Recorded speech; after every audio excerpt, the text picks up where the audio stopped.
Hello, everyone. It is so good to see you again. Welcome to Nom Talk Network, also a part of Nom Talk Network, but actually we're doing Nom Watch Review tonight. On this show, we review the latest film drop or throwback celebrating a milestone while eating and drinking our favorite movie snacks. It is so awesome to be here with all these lovely individuals, Toni, Erric, and Hanako. It is so good to see you, Hanako. I don't think I've ever had a show with you, and I don't know if you've done a Wow. show or a review, but it's so good to see you. Let's start with Toni. How are you? What's going on? What are you eating? Hi, I'm good. I'm actually back home in Florida. I'm calling you guys from Miami, which means that I am drinking the only water that should ever exist. That's Zephyr water. Literally the first thing I do when I come home is like drink Zephyr Hills bottled water. Yeah, no, I'm happy to be home, but I'm here for work. And I'm actually not too far away from my family. My family has COVID right now, so I can't go visit my family. But it's still nice to be home. It's nice to be somewhere with humidity and rainstorms. That's fun, right? When water just falls out of the sky, that's a fun thing. Yeah, but I'm super happy to be here because I super excited to talk about this movie. Yeah, definitely. And Erric, what's going on? It's been a while since I've seen you. What are you doing? What are you eating? Just living life, trying to working. Work has consumed my life. Plus, my sister's getting married this month, so that's consuming. But that's why I brought wine because I figured we're talking about Cinderella royalty. Let's drink some wine. So, and I ate earlier. I scarfed like a pizza. Yeah, definitely red wine is the evening and the regal way to go for one of these. And last but certainly not least, um, is it Hanako or Hanako? Hanako's fine. Hanako? Okay. Yeah. Well, it is nice to see you. It's nice to meet you. It's nice to be on this wonderful review. How are you? What are you eating? I'm good. I actually am a trash panda and had McDonald's earlier, so I have my leftover McDonald's soda, and also like my canned Mountain Dew that I've had like all day that I've just kind of been nursing, so I'm just still like switching between the two. But yeah. Yeah, well, it is so good to see you all. Again, thank you all for joining us tonight as we talk about the 1997 Cinderella. Now, this I will say, back when I was little and back when you get your typical Disney fix, right? You're in your like Disney, Cinderella, Snow White, Little Mermaid, Aladdin. You get all of these wonderful films. We didn't really have, besides the Julie Andrews version, of course, love her. um in my generation, especially in the 90s, we didn't have any like live action iteration of Cinderella, and then all of a sudden you hear that they're coming out with one, but it's featuring a diverse people of color cast, right? And you're kind of like, well, that's something we've never seen before. Let's check it out. And I specifically remember watching it with my folks on TV. It was my mom probably watching this film, and I didn't know back then that it was a iteration of the Broadway version of Cinderella, and so I was expecting very different things. But then it's almost like watching a knockoff version of like Aladdin or like Beauty and the Beast, where there's songs sort of added into there, and you're like, that wasn't in the film, that wasn't in the cartoon. But this was a completely, different experience for me. And so I think watching it back then, I really, really enjoyed it because, my mom specifically was already listening to Whitney Houston, right? Bernadette Peters, right? Who's huge in the Broadway musical scene. And then, of course, recording artist Brandy, who everybody loved, right? She had a beautiful voice. She had just an amazing career. And so watching this as a kid, and growing up, it was something that was very like niche for me. It was very niche in people that I hung out with. It was like, oh yeah, if you haven't seen that, then you're stupid, right? Like you need to like diversify sort of like your musical theater, but also like your TV sort of specials, right? And I think this was one of the earlier sort of TV movies that sort of led I don't want to say like live action trend, right? That we see a lot with these Disney films, but it was definitely something where it wasn't released in theaters, but it was for TV and it was made for TV. And you specifically sat down for like 2 hours, with the commercials and you wanted to watch this and enjoy it. Let's go ahead and go to Erric. What was your first experience with Cinderella? What was your first experience with this film when it came out? When did you see it? Well, first experience with Cinderella obviously was the Julie Andrews version and the cartoon that Disney came out with a long, long time ago. But seeing this, because I was about 9 years old when this was coming out, and I was a part of that wonderful world of Disney that they were just starting to do. This was one of the first ones they did. They wanted to premiere it with this. So like seeing all that magic, be like Sunday nights is this is going to be what it is. And then being a young little gay man, loving Whitney Houston and Brandy and Bernadette Peters, because I was also into very much musical theater, and so I knew Into the Woods and all of that. This definitely intrigued me so much. And so definitely was sitting down there before it even started. I think I was ready like 2 hours before it even premiered because I was so excited. But then watching it, I was very captivated because I liked musicals, but I never realized I could do them. And then watching this movie, I did see myself on screen with everybody. It was like Paulo Montalban and Brandy and Whitney and everything like that. I'm like, oh, and everybody in the background as well is different colors. And none of them are talking about how they're different colors. They're just acting and enjoying and loving, plus the costumes and the music and everything just captivated me of this movie. And it's honestly probably top 5 movies that I've ever watched. And I went on a search for the DVD about 3 years ago because it wasn't on Disney Plus, and had to ask like 7 different places if they could order it for me, and finally got a copy of it.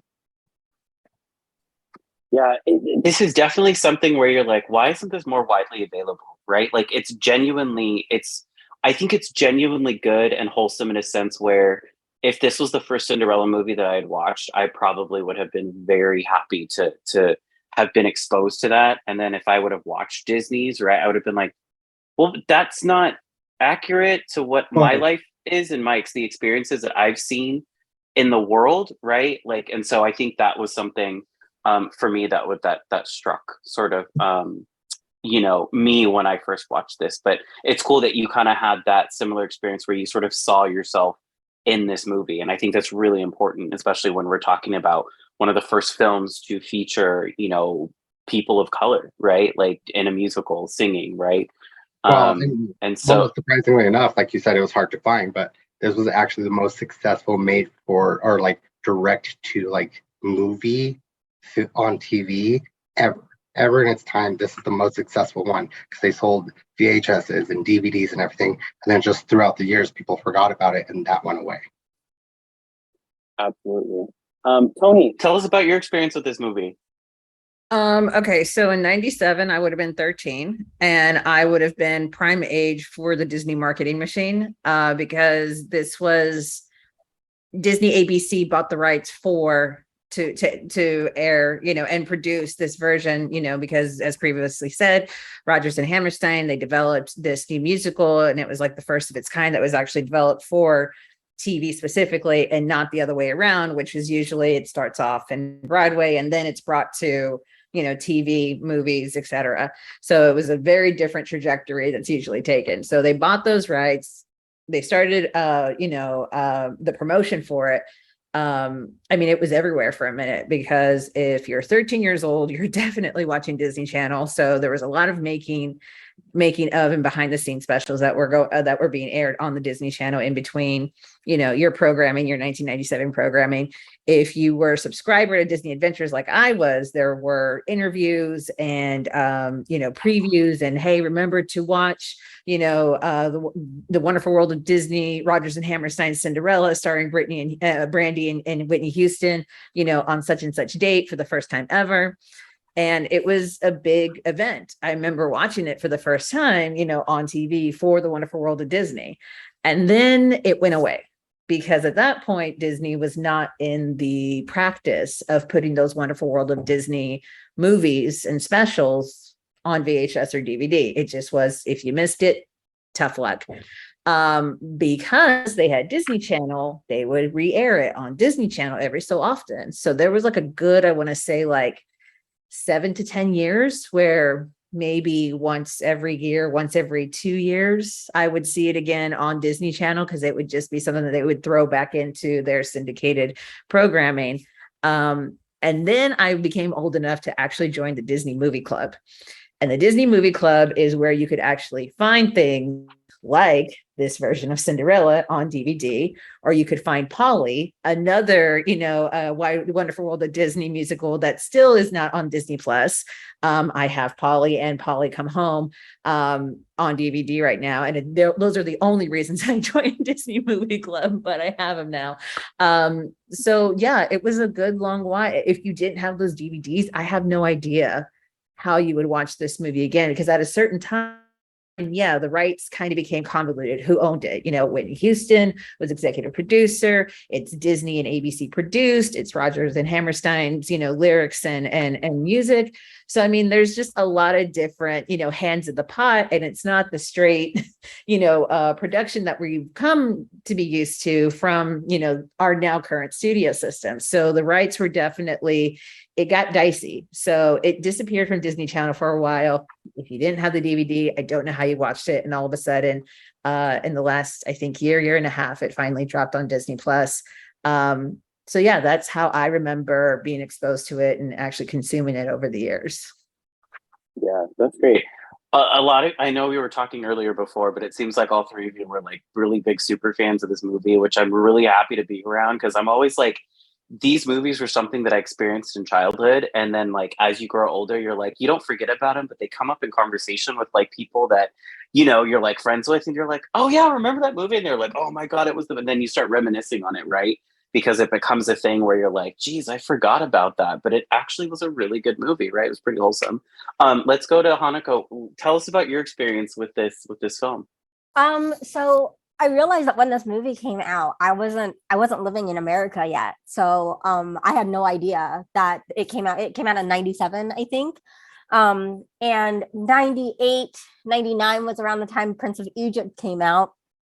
And Prince of Egypt, well, technically speaking, I was on a Whitney hype from like when I was like 3 when Bodyguard came out, and I was obsessed with her song. Like that's all I listened to. As you should. Yeah, always loved Whitney. And then she did the collab with Mariah Carey on Prince of Egypt. And then I bought her CD that came out that year. And then I found out that she did Cinderella. And I was like, what? And I was always super aware of how I looked. I looked very different. I grew up in Japan, and it was something that got rubbed in my face a lot. And I'm half Japanese and part Black and part Hawaiian. And so I looked very different. And that's something that I was very hyper aware of. And my family didn't look the same either. My dad's Black, my mom's white, or my mom's Japanese. So this was one of those movies where I watched it and I was just like, oh, there's an interracial couple. Like this is normal. And they produce a son who's Filipino. Like, okay, I can get behind this. All right. And, it was just one of those movies where I kind of felt seen, being a Black girl. It's really hard to find princesses that look like you. Luckily, I'm pretty ambiguous looking, like I could pass off as, I could relate to Jasmine a little bit, but she never had a ball gown. I've always wanted a ball gown. Like, why don't I get a ball gown? Now we have like Moana and like Tiana and stuff like that. And I love them all the same, but it was just not like Cinderella is such a staple of Disney. And to have a Black girl playing Cinderella with a ball gown and then have Whitney Houston as your fairy godmother, which is a dream for anybody. Like it blew my mind. I never thought that I could really see what my life looked like on screen like that until this movie. And so you're right. Like it went away for a little bit and everybody kind of forgot about it. I discovered Julie Andrews' version after that and watched like all the different iterations of Cinderella because I just love the story. My favorite iteration probably is SNL's Housewives of Disney because it's hilarious. Oh, Drunk that's my Cinderella favorite. is Oh, My yeah. the favorite. best thing. That was my online persona for so long, by the way. But anyways, um, yeah, it was just it was such a huge part because it impacted me because I saw myself, I could see myself and people that are like me that look like me in that film, part of or are portraying characters that were important, not just side characters, not just background characters, but the main girl was Black. And it made me super proud of, I was so proud of Brandy. I was so excited to be a Black girl finally. Like, you know, it was really hard. You know, when you're hyper aware, when you're like 7 or 8, it's a weird place to be. You don't really know how to vocalize that. So it was just one of those heartwarming things for me where I felt seen for the first time. Yeah, and I think you have a good point. I just want to point to the comments really quick. Q says, "Hey all, how's everyone doing?" Lazy Ming says hello. Q actually made a comment. He said, "I may look white, but I'm part Irish and Choctaw, which is Native American. I turned 20 in '97, and I remember watching the movie. I thought it was good and thought Whitney Houston and Brandy killed it. Their voices were extremely good and harmonious together." Yeah, I think you make a good point because you know, from I think 1997 up until 2009, which is when The Princess and the Frog aired, there really wasn't a Black or person of color besides loosely like Pocahontas and like all these extra like loosely based. There wasn't a strong person of color lead in a film, right? Like until then, and it was really difficult, right? Like I would see these characters and to me, it was like that was fantasy and that was something that I could never attain, right? Like because I didn't see myself in that, right? Like I didn't see myself in that, perspective.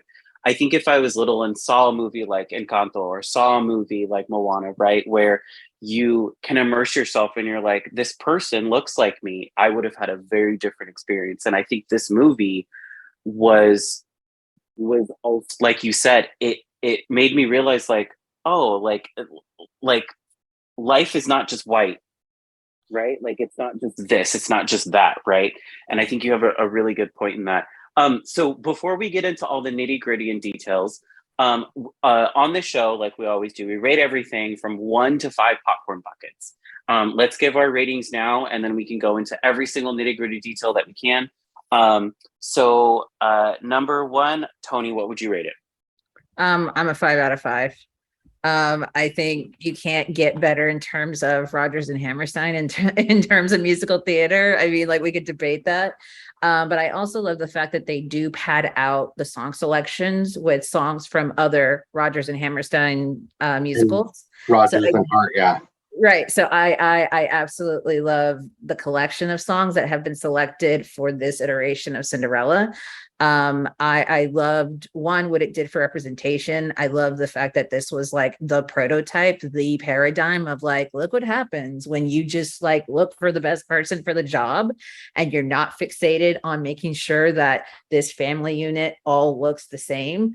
And you're looking beyond just, one particular area or genre of performer, right? It would have been really easy for them to be like, well, since we have Whitney Houston and Brandy, obviously everybody else in the cast should be an R&B singer as well. And they were like, hang on, we can get Victor Garber, we can get Whoopi Goldberg, we can get we can just get all of these amazing classically trained Broadway performers and singers, and we don't have to just pull from, or you get somebody like Natalie Desselle who plays one of the stepsisters. And I mean, she made her name in the 90s playing just like, the sassy best friend character. That's all she did in the 90s. Yeah. And that's all that we were casting her for back then. And she was killing it and she was hilarious, but she was a comedian / comedic actress. And the fact that they were like, I wonder if she can sing, and she can, and she fucking kills it. Excuse my language, but she does. She fucking kills it. And it's just amazing that they decided to just expand their idea of who could actually be in a project like this.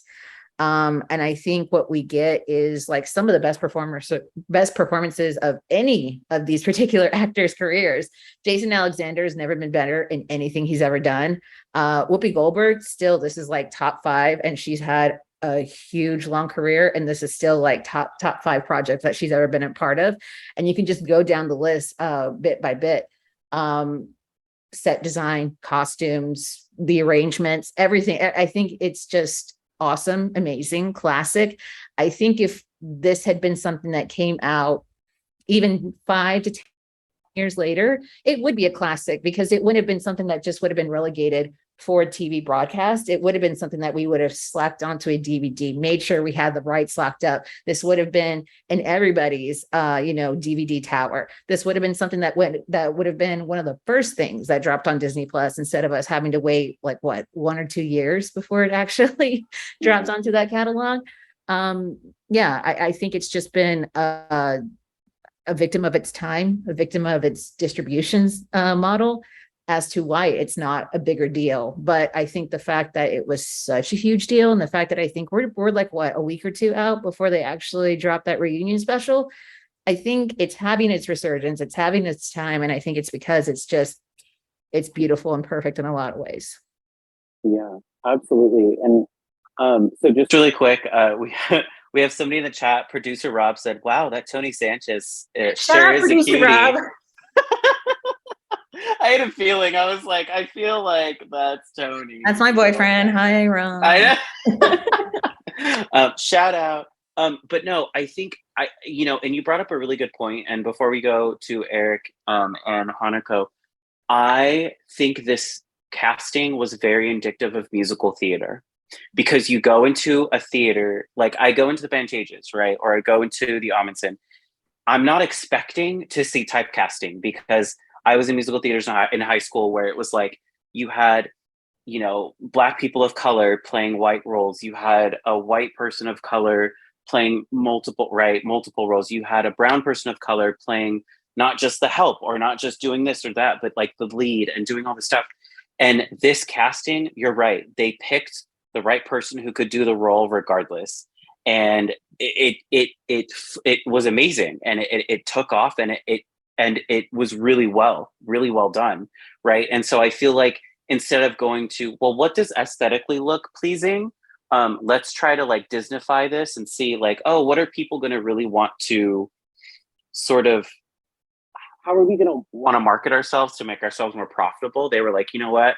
We're going to go with a way that is indicative of musical theater, where this is exactly what the casting should be. It should be given to the person that can do exactly what it is, triple threat, whether they're dancing, singing, acting, all in one, right? And I feel like they did a really good job with this film. Erric, what's your popcorn rating, and why? Well, I would say 10 out of 10, but 5 out of 5, because like I said, this is like top 5 movies of mine. But the reason I give it a 5 out of 5 is, one, much like Toni said, the casting of this was at the time perfect. Whitney, Brandy, Whoopi, Richard Garber, all of them. It was the right time for all of these people to come in and show the world that this can be done. Like, this is something that the world needs. This can be done. And go, dream. Anybody can dream. Like, if you believe it, you can do it. It's possible. Like the song, it's possible. But it just, for me as well, because the musical theater person in me, that I deep dive into things, I give it 5 out of 5 even more, because everybody, even behind the scenes, from set design to costumes to producing to Disney themselves, and originally CBS, then to ABC, were all behind this multiracial casting. And they even changed the script and everything, and song lyrics in it, to make sure that nobody felt uncomfortable and it wasn't even an issue on it. So that was just beautiful to me, and why I think today that it still stands up so strong. Nowadays stands up so strong, because of the multiracial casting and everything like that, and just the hope and joy it gave the world. So 5 out of 5. Definitely. And then last but certainly not least, Hanako, what would you give this? What was your popcorn rating and why? Definitely 5 out of 5. Mostly because it's like one of my core memories is watching the movie for the first time, I think, or maybe like for the 100th time. I mean, this movie is just a core memory in and of itself.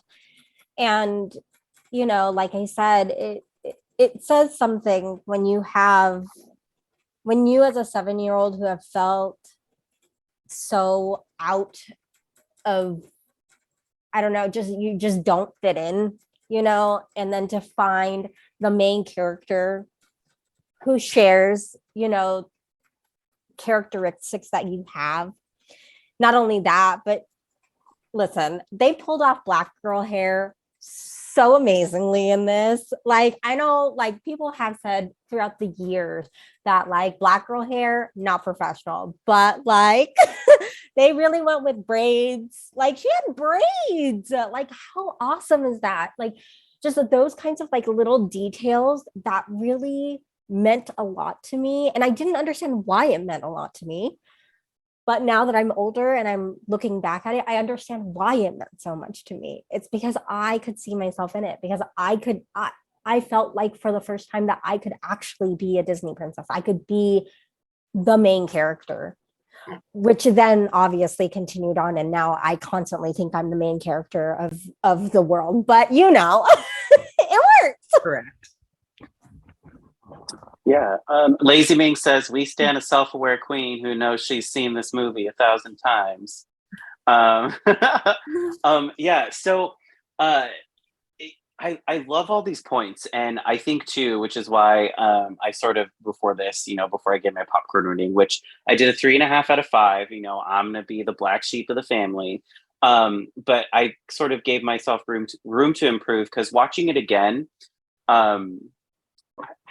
I wasn't like, it wasn't that I was disappointed in it. It was more along the lines of like, so this came out and then you had a bunch of other movies came out. And then for me, I don't know what it is, but Ever After is my favorite iteration of Cinderella. And we could probably argue this, you know, but watching that, I think I was old enough to sort of understand and just see that that movie was a different take on sort of like this fairy tale that I had sort of like grown up to learn and love. And so watching that again, I think if Ever After had never come out, my like it would have gotten a different rating for me. And so, but I am sort of seeing like a 4 out of 5 for me. But and talking with you all is making me realize that like this film had a bigger impact on me, I think, culturally, and the way that I saw myself within, you know, the Disney universe, right? Because you're like, everything is just going to be white. It's just going to be one copy and paste for every movie until, you know, even things like Aladdin, where you're like, you know, it's not taking place in America or in like Europe, right? Or in some white densely populated country. That there's still some aspect of like, well, this doesn't seem right. Like, I don't see myself in this. But this film specifically, I was like, yes, absolutely. Whitney Houston, Brandy. You have the Prince, who was Filipino, right? You have Whoopi Goldberg. And then, you know, you have Bernadette Peters, who I loved growing up in musical theater. And I think for me, you know, let's get into all the details. So I know, Eric, you wanted to specifically talk about costuming, right? I will have to say the costuming in this freaking movie is absolutely 100% amazing. It is beautiful, all the way to just even little aesthetics, like you said, with the braids, with the hair, with the crowns, with everything. It was almost like the costuming was made specifically for this film and will never get reiterated in any iteration of Cinderella ever again. It's not going to happen. And so, Eric, let's start with you, since you wanted to bring this up. What did you want to talk about costuming? Well, I definitely do want to talk about costuming because it was just so gorgeous and rich, especially like that ball scene, the purples and the blues. And then what I love about that ball scene is the stepmother and the stepsisters are in that purple, green, and pink. They did that specifically to match the cartoon. Yeah. But all of them were just so rich and colorful and just brought such a life to each and every character, and you can see it. But really, why I really wanted to talk about costumes as well is because the costumer herself, she didn't have as big of a team as she necessarily needed for this movie because they only had a $12 million budget for everything that they did.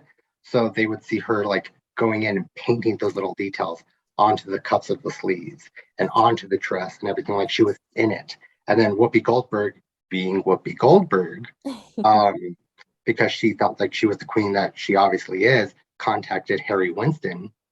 And so every piece of jewelry from crown to necklace to ring that she wore was actual jewelry. She had $200 million worth of jewelry on her body at one time. I love her. Like, that just the I thing love that her. I wanted to bring to this movie to make everything pop and shine. And that's everything in this movie, especially the costuming, was that, because that brought us into it even more with the plumes on the hat, on the hats, and the dresses when they fly. Like it's just a beautiful aspect to this movie, and it just brought it to life for me as well. Right. And if you know anything about Whoopi or you've seen her in like interviews or anything, Whoopi's not like a very like jewelry forward, gonna wear all the glam, gonna wear all the jewels. Very low key dresser, but that's amazing that you brought this up for this movie, which I didn't know, which is amazing, right? Like it's Whoopi Goldberg, and she was just like, "Hey, look, you need to set me up for this movie because this is gonna be something that's gonna be great." So now that I've seen it again, them, it was like, I'm bringing my own jewels from Harry Winston to you guys. yeah, Like they're sending them to me, and you guys can just shut up and let me do it. Like what an energy to have, right? Like if I could emulate that energy for the rest of my life, I could live happily. you know what I mean? Just like, hey, excuse me, I'm gonna actually be bringing in my own jewels, and it's gonna be like Cartier, or you know what I mean? Like it's just gonna be some like big thing. I love like it. I would. Producer Steph, I'm going to be bringing my own jewels to every review and binge thing that I'm doing. So I'm just letting you know that. I'm gonna bring right my own shoes, and they're gonna be great. You can see my shoe collection, my Jimmy Choos. Yeah, no, I mean, like what a vibe. Yeah. Actually, let's go to you, Hanako. What did you think about the costuming in this movie? Oh my god! So I love Brandy's costume. First of all, like her ball gown dress. Like I have like I got into cosplaying in 2015, and that has been my unicorn costume. Like that is a cosplay I want to do so badly. Like I will cry about it. It is such a dream. Like the cute, like it, like the back is a little like there's a cute little tail on the back. Oh my god, it is the cutest thing in the world. I love it so much, and I love that it's an off the shoulder, and then there's like jewels on her shoulder. Like it's just so perfect. And Whitney Houston's dress too, like all gold. Listen, she is a goddess. I miss her so much, and we did her so wrong, and she is just everything that I've ever wanted. Like if I ever had a fairy godmother, I hope it's Whitney. Like I hope to God it's Whitney. I hope she sings me to sleep, and I hope she tells me, go to your ball, go have a good time, just be home by midnight. Like I mean, like listen, she just like I just love her outfit, and her hair is just so spectacular. And Whoopi, obviously, what a legend. What a legend. Like what a legend. I love how you guys mentioned how colorful it was, and it popped, and it really felt like theater being brought onto film. Like it didn't feel like how like musicals, like Broadway musicals that get interpreted into film, like Les Mis and like stuff like that, they tone it down a lot, like with costumes, even with lighting and stuff like that. That's not what it felt like.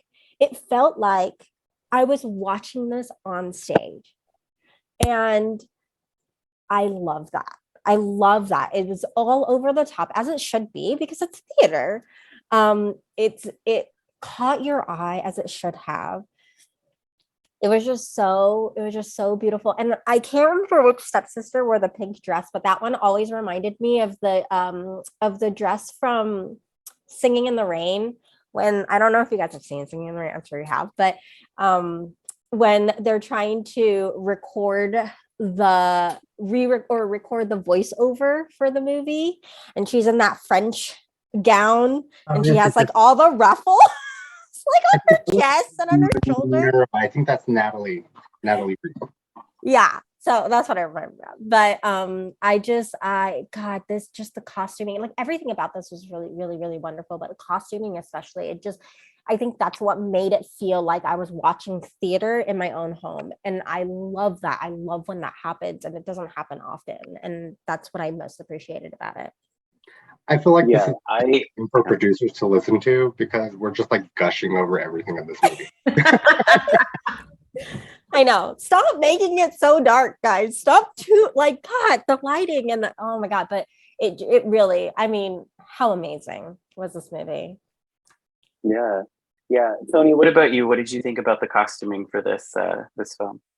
I think one, it's not given the credit that it deserves, because honestly, I think when I remember back to the Lily James live action and her blue dress, I saw a clear line from Brandy's dress.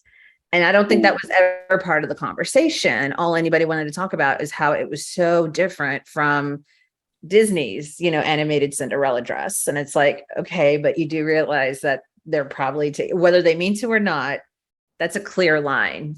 Blue off the shoulder dress. And oh no, look at that. Another blue off the shoulder dress. Okay, great. Thanks for not mentioning that in your multiple think pieces about this dress. But what I love the most about it is that it says so much about those characters without actually having to verbalize anything. I mean, from the get, when you see Bernadette Peters, Vianne Cox, and Natalie Desselle, you're just like, oh my God, these people are horrible. And I know that because of the way they dress. I know that they are tacky, extravagant, completely lacking any kind of self-awareness of what they actually look like. But you know what? They're bold. They're out there. They're going to say and do how they feel, no matter, whether it's appealing or attractive or not. And I think that's exactly what wardrobe is supposed to do. So when Vianne Cox is doing that weird little like half step gait that she's doing because she can't move in her skirt, like, yes, she thinks in her mind she is just the most dainty little flower that has ever existed on this earth. And it's like, no, sweetie, you're a walking lampshade and you have no idea. And I love that. And I just love how everybody else in the kingdom has received the memo about the theming and color theme for this party, except for these three individuals. And they were like, absolutely not. Hot pink, lime green, we're doing it.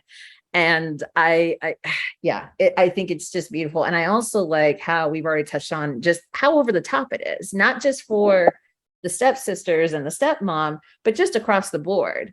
And I think to me, that is the intentional choice to make it theater for TV as opposed to a TV adaptation.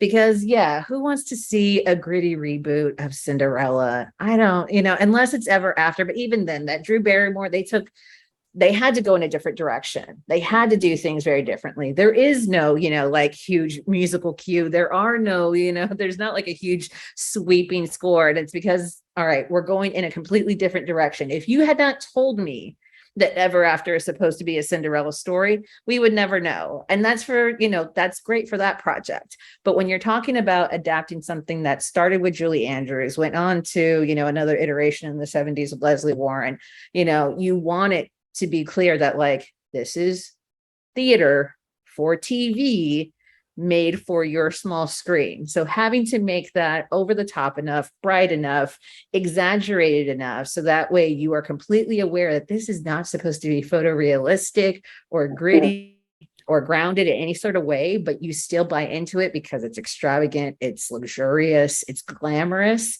Like, I think that that's a very difficult line to toe. And I can't really think of a lot of other projects that have really made the choice of like, we need the audience to buy in, but we're going to do it in a completely different way than what they're used to already.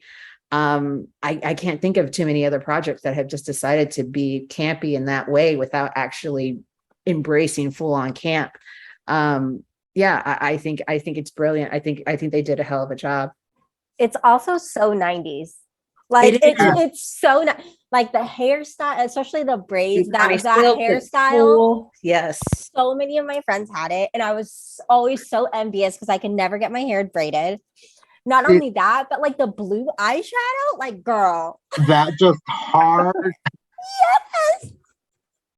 I remember it being a big deal with Brandy because Brandy was known for those micros. Mhm. And they were like, so how is that going to look? Because, you know, she looked like Brandy when she's in her Cinderella gear, but when she's in the ball game, they were like, how are we going to do this? And I remember going to school the very next week and all the black, because at that time they were following Brandy. They had stick straight micros, but the minute that Brandy decided to put on that dress and that little crown and her little jewels, they were rolling their tendrils on the side. Yeah. Rollers, so that way they could curl their micros. And I just, it just brings another point to this movie. It's just like, you let a whole generation of girls know you can do this too. Like, you're going to be beautiful. Put your hair up, curl. If you want to go out there and look like a freaking princess, go look like a princess. Mhm. Like, I mean, I don't want to really, be like it's Brandy not until- invented rolling your micros and rollers. I just remember that a lot more people were doing that. Yeah. Well, because all of us were fairly young at that But time. no, so that just like very that impressive. definitely became a trend. Like I remember in that year, like in that 2 or 3 year window, like so many of my friends who had braids just did that. Oh my God. And they were so cute every time. And I'm like, I can't have braids. And it drives me nuts. I hate it. I want braids. I just want to be like all the other cute girls. Like, God. But like, it's just, oh God, that was profound, I think. In the hair specifically, I think was the most profound for me, especially like when talking about black hair. Like it's not until very recently that they even made braids okay. Like there's a freaking law right now, that's like, oh, you can't judge people by their hair. Like braids are not unprofessional. Like I think we have to legislate that. Yeah. Well, even if you look at like films from the past, like 10 years and TV and stuff like that, now they're more embracing beautiful, natural African-American hair. And they're letting people do that. Not, let's straighten your hair and process the fuck out of it so you can look like that person. Yeah. So yeah. Huge. I mean, this was huge. Yeah. Hugh says, remember the Wiz came out, a lot of people were freaking out that what if it didn't go over, or what if it was ruined? But as it turns out, it was so good and so different. And at the time, it was Diana Ross, Michael Jackson, and Nipsey Russell who was in the cast. That is another movie that was a staple of growing up, right? Oh, absolutely. You grow up with the oh my God, the Judy Garland version, right? And you're like, this is amazing. I love this fucking movie. It's great. And then I remember my dad specifically, and a lot of my like cultural, like ways that I got introduced to diversity and sort of like, I would say early stages of equity were my dad, right? Like he introduced me to all these films, and one of those was The Wiz, because I was really into Michael Jackson when I was really little, and he was like, oh, you might like this. It's like The Wizard of Oz, but it's got Michael Jackson in it. He didn't say it was a black version. He was just like, oh, it's got Michael Jackson. You might like it. And I was like, okay, I'll give it a watch, right? Because back then you have things like, you have The Wiz, which I hadn't really seen, but you have The Wizard of Oz. Then you had like Return to Oz, right? Which is like one of the scariest movies as a kid that you could ever fucking watch. Terrified the shit out of me. And then he was like, let's watch The Wiz. And I was like, okay, cool, right? And I watched it, and it was just that was another movie, right? Where you have a cast of color bringing theater to your home screen, and it made sense, right? Like it was a thing where it was like, I feel like I'm at the theater, like I feel like I'm watching it, right? And so that's a really good point to you. Yeah, go ahead, Toni. Now, I just wanted to point it out that what I think, yes, The Wiz and every other, reclaimed piece of theater and fiction that has ever been adapted, for another musical style, absolutely, that is a necessary part of fiction, theater, culture, so on. But I think what is remarkable about this movie is the fact that I was on another podcast talking about this same project, and it's the Dis Plus Diversity with Justin Kizone and Johnny Parker. I call him Johnny Parker 2.0, but he's Johnny Parker Jr. So if you are in search of another awesome podcast, definitely recommend that. But we talked about this, and we were talking about whether or not we felt like the music needed to be updated with this. And I felt like it was important that the music remained faithful to the original arrangements, more or less, just because there is such a horribly racist attitude about prestige theater, drama, fiction, music, drama, needing to be white, essentially, right? Which is why, Bridgerton has become such a huge thing, because it's like, oh yeah, you can go ahead and put Black people and brown people and other people of color in an empire waist gown and opera gloves and jewels, and we're still going to eat that shit up. And the same thing here, like, oh my God, you can go ahead and cast, Whitney Houston and Brandy and Whoopi Goldberg to sing classical musical theater. And it doesn't need to be changed for the sake of an urban audience, because how many times have we seen something adapted for the urban audience? And it's just like, okay, listen, I'm sure there are fans of Carmen the Hip Opera. I'm not one of them. And I just think that, yes, there are moments when like it works, and there are moments when it's like, that's beautiful. That's an awesome example of reclamation.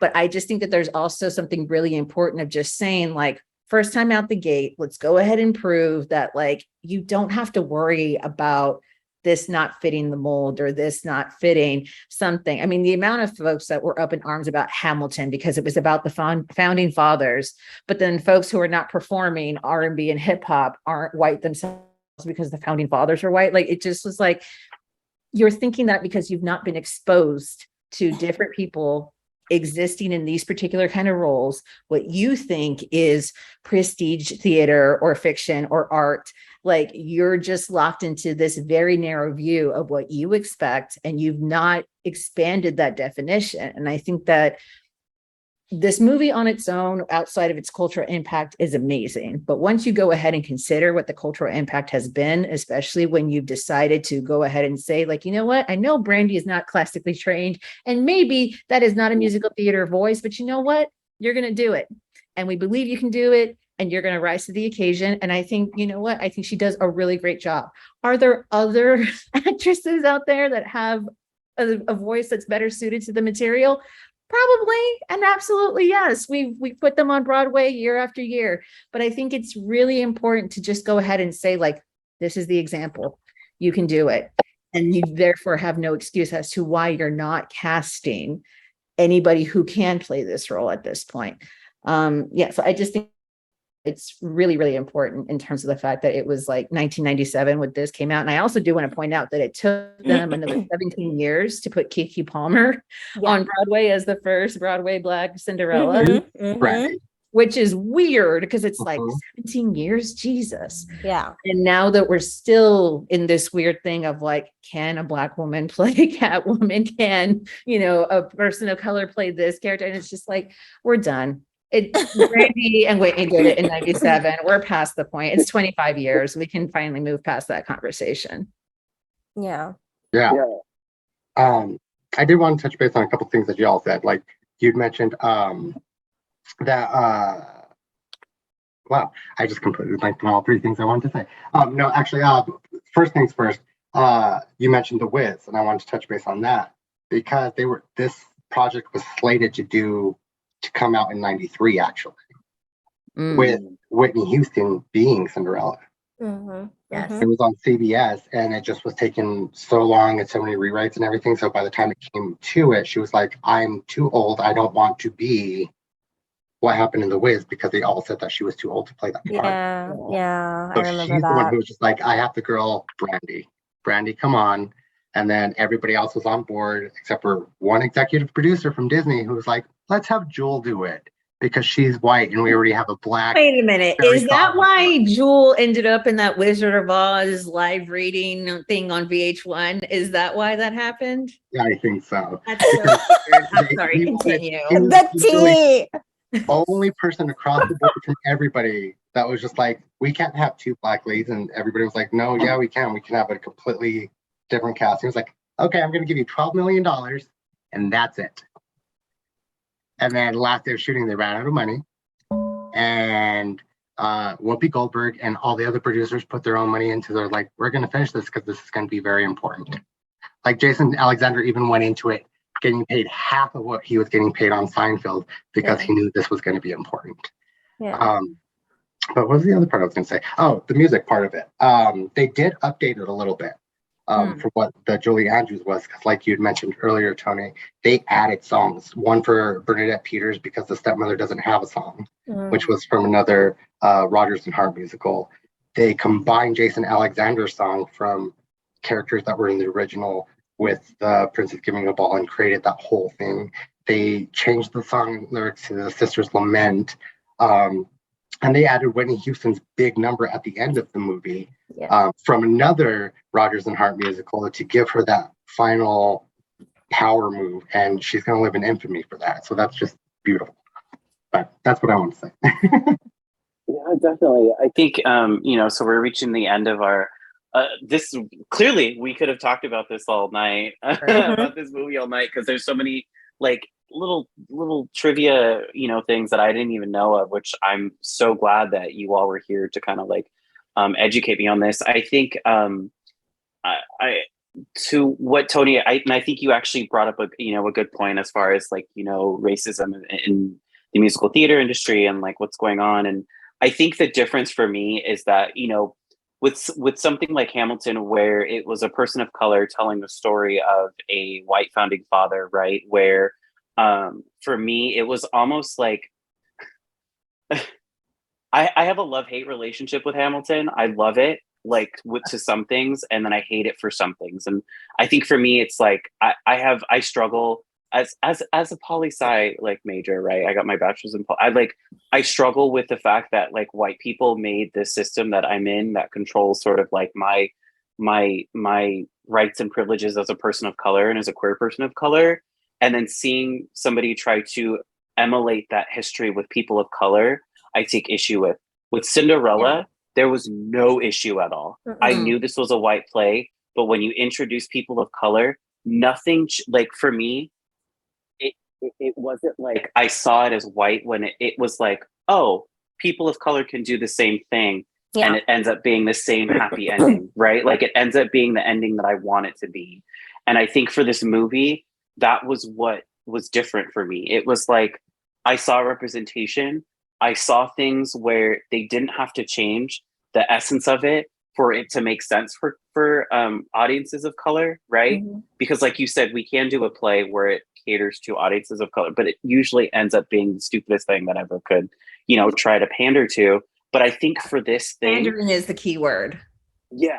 And I think for me watching this film, it was where I was like, nothing needed to be changed. The only thing that needed to be changed was the fact that people who were chosen to do the actual performance and the actual part were picked, and this was perfect casting, and it was performed very well, and it should have been just marketed this way, right? Yeah. It shouldn't have just been white, right? It shouldn't have just been pandered to audiences that would have been like, oh, well, these are people of color, I'm not going to go watch it, which, might be people that are snobs of musical theater, right? They want them all to be white characters. And I think this film definitely broke that barrier and was one of the earlier barrier breakers of, I would say, TV musicals, right? Well, I think they were very smart in that because they added Bernadette Peters, who was brilliant in Broadway. Everybody loved her. Jason Alexander, whose Seinfeld was the biggest TV show at the time. They picked perfect people to be like, this is going to be a success for everybody. Yeah. So we're going to be a success regardless. And you have Victor Garber, who was in Titanic. Yeah. Who I was like, that was like my I was like, movie. Legally Blonde. And I was like, wait, that came out later. No, Titanic and this version of Cinderella, same year. Yeah. Same year. Right. And I was like, oh, I love that, man. But we already talked about Titanic, and I don't want to go because I could talk about Titanic for 8 hours. Let's do last thoughts. Hanako, let's go with you. Any last thoughts on this film? Would you recommend it? What are your thoughts? Yeah, I absolutely will recommend it. I just recently watched this again for the first time in a long time. My husband got me the DVD of it a while ago. But I hope that like I can show my daughter, especially just because she's, a mixed girl. I want her to be able to see the diversity and love it for what it is, like the way that I did. It's really just Black women existing in a space and living their best life. So Mhm. I mean, that energy and that kind of message, it makes me very happy. And I wish that there could be more, more movies like this. I wish. I don't know if we have the powerhouse of someone like Whitney Houston and Brandy nowadays that could pull something off like this, but because Whitney was something else. But I hope that I can, pass this along to my kid and she'll love it and she'll feel seen like I did. Absolutely. I'm thinking, like, now that you said that, I'm like, I could see Lizzo and I could see Adele as like the evil stepmother. Like, I'm already like Yeah, I could casting see like all that. of Yeah, these yeah. new, like things. Anyway, sorry, we won't go there. Okay, let's go to Eric. Any last minute thoughts? Would you recommend this movie? Oh yeah, I would totally recommend this movie. For me, like I said, a couple of years ago, I went and searched for the DVD, but even watching it for this, like, I haven't done a musical in quite a while, but it also like reinvigorated me to want to do that. And much like Hanako was saying, I have a mixed son, and watching this and seeing Paulo Montalban, everything like that, it's going to be so nice for him to grow up and see this is possible, because everybody in my life is this, so I can do whatever I want, and that's just so joyous, especially where we're at today, more so than we were then. It's just a beautiful film, and I recommend it to everybody that I know. Absolutely. And last but not least, Toni, any last minute thoughts? Would you recommend this film? I definitely recommend it. I definitely think that it's just a overdue example. And in fact, I think it's the only one that really springs to mind in terms of colorblind casting. And when I think about the fact that we are in this, age where we're reviving this, rebooting that, musicals, are not so rare as they used to be. Because I mean, there was a good long dry spell in the 90s and early millennium, and we just were not making musicals. And the fact that I'm still thinking about what's come out in the last 10, 15 years, I can't think of another colorblind casted, project like this. Not like this. No, not like this at all. This Right. is- Even, yeah. when they've done these live iterations of, maybe there was like this here and there. For example, you get a Vanessa Hudgens for Grease, but it's like Vanessa Hudgens has been, playing ethnically ambiguous for a good long while. Same with Ariana Grande in Hairspray. We've not had, somebody that just decided, what, we're not even going to, we're not going to worry about that. We're just going to get who we can get that is going to be the absolute best person for this job, that can absolutely communicate everything that we want to communicate thematically. And we're going to give folks a shot. Like the fact that Natalie Desselle, I cannot say enough about her. I'm so sad that she did not live to see Cinderella make it back to Disney Plus, and that she did not see this entire moment where she's definitely getting these flowers now, because there's a whole new batch of folks that are either seeing it for the first time or seeing it for the first time in a long time. Like I said, she was playing, just the sassy best friend in every single movie in the 90s. And the fact that they said, like, we're going to put you in a ball gown, we're going to give you an amazing song, we're going to give you multiple amazing songs for you to sing at. Do you even sing? Nobody knows that. We know you can sing, but nobody else knows that, because we've not put you in something like this, in a Rodgers and Hammerstein classical musical. So I just think it's amazing to see these particular folks doing something that, even like we talked about with Whoopi's not usually, putting on a ball gown and a crown and Harry Winston jewels and in most of her projects. No, the jewels, yes. Everything else, no. Right. I just think that, it's so special. It's so particular. It's a product of its time, a product of, Whitney Houston showing what you can do when you're, an executive producer who's just taking control and deciding, I'm going to do what I want to do. And whatever that means is what it's going to mean. It's just a really special project. It really just sits on its own. And I definitely understand folks who want to like compare and contrast it to other things, but it's like, I really don't think of it as something that has an equal. I really don't. Yeah, absolutely.